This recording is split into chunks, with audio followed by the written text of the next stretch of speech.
আজকে আমি আমার আম্মুর সিক্রেট একটা রেসিপি শেয়ার করব। এত বেশি মজা হয় খেতে, বাসায় ট্রাই না করলে একদমই বুঝতে পারবে না। চলো তাহলে শুরু থেকে শুরু করি।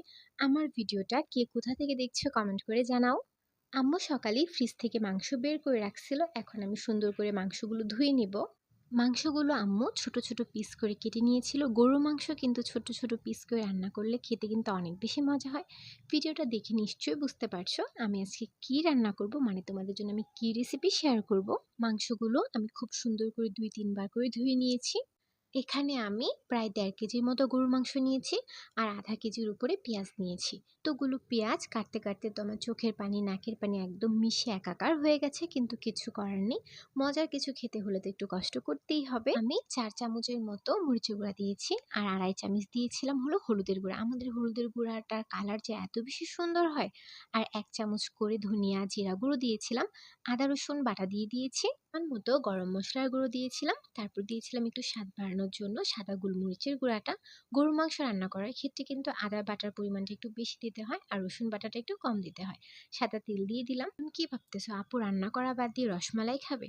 না ভাই, বাঙালি মা বলে কথা। আম্মু এখানে আদা বাটা রেখে দিয়েছে বক্সের মধ্যে, মানে রসমালাইয়ের বক্স ছিল। তারপর আমি ২টা তেজপাতা দিয়ে দিলাম, পরিমাণ মতো লবণ দিয়ে দিলাম।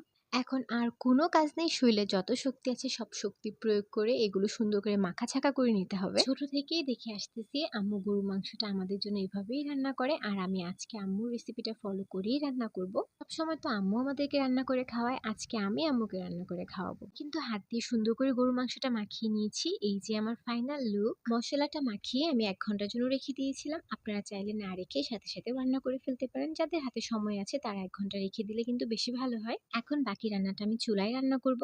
অলরেডি আমি কিন্তু মাংসটা চুলায় রান্না করার জন্য বসিয়ে দিয়েছি। এখন শুধু একটাই কাজ, ঢাকনা দিয়ে ঢেকে দিব আর একটু পরপর নাড়াচাড়া করে দেখব।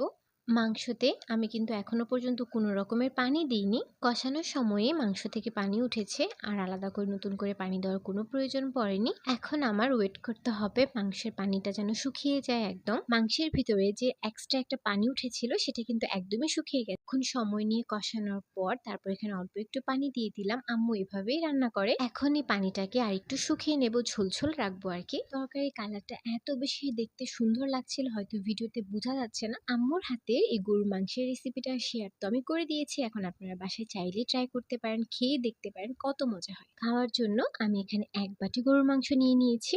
গরুর মাংস আর গরম গরম ভাতের যে একটা কম্বিনেশন, মানে খেতে এত বেশি মজা লাগে। আর সাথে যদি থাকে লেবু, লেবু ছাড়া তো আমার এক মুহূর্তও চলে না।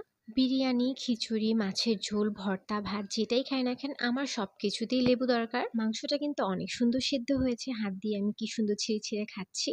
গরুর মাংসর সাথে কিন্তু ডাল, মানে পাতলা ডাল, ডাল দিয়ে কিন্তু খেতে অনেক বেশি মজা লাগে। কিন্তু আফসোস আজকে বাসায় ডাল ছিল না, শুধু শুধু মাংসটাই রান্না করেছিলাম। কোনো ব্যাপার না, এভাবে খেতেও কিন্তু অনেক বেশি মজা লাগতেছিল আমার কাছে। আমার ভিডিও ভালো লাগলে কিন্তু লাইক, কমেন্ট, শেয়ার করতে একদমই ভুলবেন না আর বেশি বেশি করে ফলো করবেন। Thank you.